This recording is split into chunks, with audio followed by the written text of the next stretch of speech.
Nandito tayo ngayon sa Kitchen and Coffee Raven, ang dinadayong Raven's Pizza and Coffee sa Tondo, na kung saan ang may-ari ay ang tagagawa at bukod doon ay isa din siyang nanunukulang kagawad sa kanilang lugar, si Ma'am Kagawad Banji Cruz. Anong pangalan po ng business nila? Oo. Ang pangalan ng business namin is pinangalan ko dun sa anak ko si Raven. So, Raven's Pizzeria. At syempre, nakita natin kung paano gawin ang paggawa ng Raven's Pizza, kung bakit laging sold out. So, ang proper is ganyan. Tapos, pag pinrest mo siya, syempre, gentle lang din. Yes, ma'am. Parang nabigil na bigil. Tapos, sa kabilang side. Tapos, ganyan. Tapos, ihilahin mo lang siya. Para umuna siya, ma-stretch. Meron din silang iba't ibang variant ng pizza na may iba't ibang flavor na siyang kagigiliwan lalo't maulan ang panahon. May tanong lang po ako, ma'am. Bakit pizza po ang naging negosyo nila? Actually, biglaan din talaga yan. Ako, kasi mahilig ako mag-bake. Kaya pala napakasarap na. At nasa kalidad pa ang lasa, parang kumain ka na din sa isang kilalang pizza restaurant. Gaya ng iba't ibang pizza house na nakikita natin dyan sa gilid-gilid.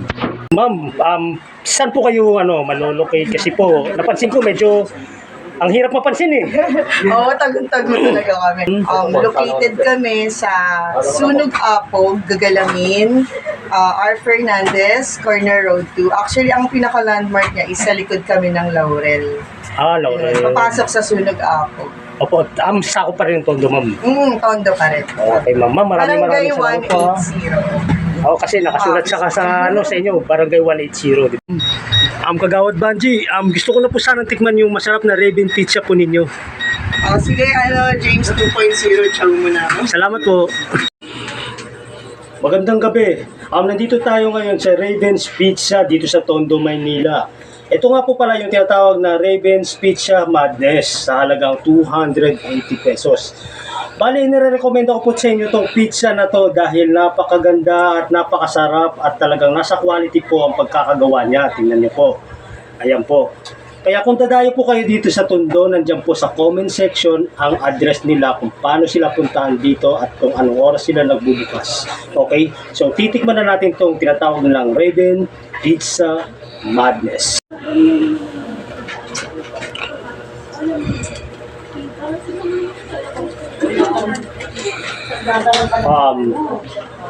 Kung flavor at sahog lang ang hanap nyo, dito na siya sa pinagsama-samang Raven's Pizza Madness. Halika, tikman na natin.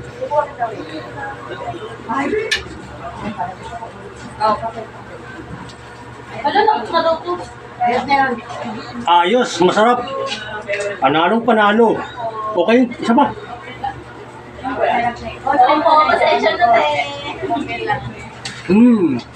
Kanina pinakita natin yung Raven's Pizza Madness. Ngayon, ito naman ang tinatawag na Raven's Hawaiian Pizza na kung tawagin. Ayan, dahil sa meron siyang pineapple at meron siyang ham sa ibabaw. Okay, kaya let's go. Tikman ko na ha.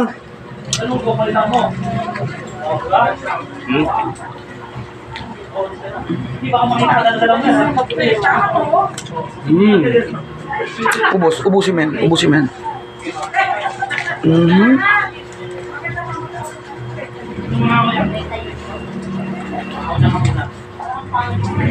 Swak na swak. At affordable siya nasa.